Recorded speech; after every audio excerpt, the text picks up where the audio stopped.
Hi, I'm Newton Chatta with DLA Public Affairs, and this is the DLA Wrap. This is your opportunity to get to know DLA people and DLA initiatives on a more personal level. Today, my special guest is Command Sergeant Major Tomeka O'Neal. Hi, Command Sergeant Major, how are you today? I am good, Newton. How are you? So tell me, how long have you been with DLA? I came on board August of 2020, right in the midst of COVID. And at that point in time, it wasn't a lot of personnel around. It was just me, the boss, and the primary staff, and so forth. So when you came to DLA, how much did you know about the agency, and what was your first impression? Everyone knows what DLA stands for. They know it's the Defense Logistics Agency. But when you start to pull back the onion on what the agency does, even I was mesmerized at the large scale and scope of the mission of this agency in support of the nation, DoD, our war fighters, other governmental agencies. It's just amazing. And when did you meet Vice Admiral Skubik, and your first impression? We did not get to meet until I came on board in August of 2020. She's very people first. Everybody's voice matters. I was like, this is going to be an awesome assignment. So you and Vice Admiral Skubik were first female leaders here at DLA at the top. Talk to me about that. What's that been like? Yeah. Can you imagine 60 years of this agency's existence? There's never been female leadership in this type of role. So from that aspect, it has been historic, but it has also been challenging along the way. And that's not to say just because we are female leaders. Any type of leader in an agency or an organization this size with a mission so broad to take care of DoD, the nation, our war fighters, it is a huge, undertaking, and it has been a wonderful experience to share it with Vice Admiral Skubik. What has your role been?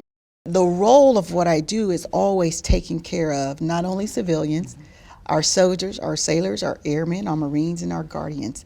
It is a compilation of what I bring to the table. And I look out for the health, the welfare, the safety, the discipline, just making sure those things are staying in line. How were you able to connect to the workforce that you couldn't see in person? We did a lot of virtual. So during those virtuals, I would just pay attention to who's speaking, who's briefing, where they're from. And then I go and I try and ask a little bit more about their backgrounds. Or if I found something that was quite interesting about them, I would personally send them an email just to say, hey, that was a great brief you just gave the boss. That was my way of reaching out, saying, I might not get out to see a lot of you in person, but I want you to know that I'm paying attention. What's your message to the DLA workforce? I want them to know not only from the senior mission command level, from the director level, I want this message to permeate all the way down to the lowest level.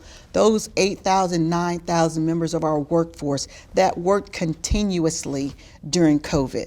They had to be at the front, the tip of the spear, continuing to move supplies across the world, across the nation, and so forth. So I always try to convey that I appreciate wholeheartedly what we do as an agency and what the civilian workforce does in support of the warfighter always.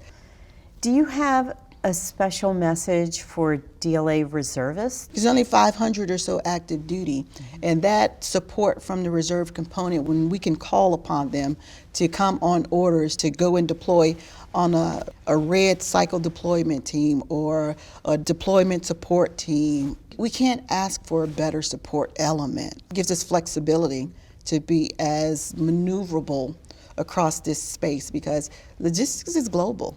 Is there anything else you would like to say about your time here at DLA? I would be remiss if I did not acknowledge the entire cleaning crew that kept us safe and healthy throughout COVID when we came on board. They kept the facilities in tip-top, cleanliness condition and so forth. I just like to thank the civilian workforce, the military workforce, our police department, because it takes the whole community to make sure an agency stays operational and the conditions for the workforce remain safe on a daily basis. I just could not have asked for a better job. And if I transition from the Army from this position, I will have been thankful to have had the window of opportunity to meet such great and extraordinary professionals these last 3 years. Well, thank you so much for your service to DLA. We are honored that you came and served with us and supported the entire workforce, so thank you. You're most welcome. And thank you for joining us on the DLA Wrap.